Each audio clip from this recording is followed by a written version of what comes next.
Менин бабам Эшманбет Кендирбаев 1916 кыйчалыш тагдырга туш келген экен.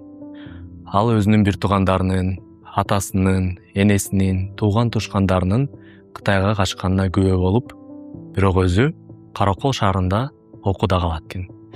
Бирок кийин ал ошол өркүндө качкан туугандарын кайтарууга бел байлап, кайтаруу ишине комиссияга кирип, ошол жакта жигердүү иш кылган экен.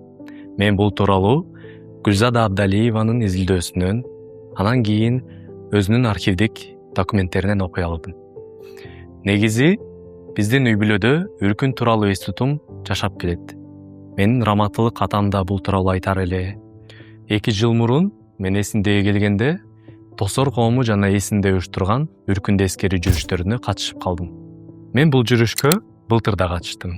Ал эми жетекчибиз Элмира Ногойбаева үркүн 110 жылдан бери кантип эскерилип келе жатат деген китеп баштайлы дегенде, бир жеңден кол, бир жакадан баш болуп, толугу менен колдоп чыктым. Мен бул китептин визуалдык редактору болдум.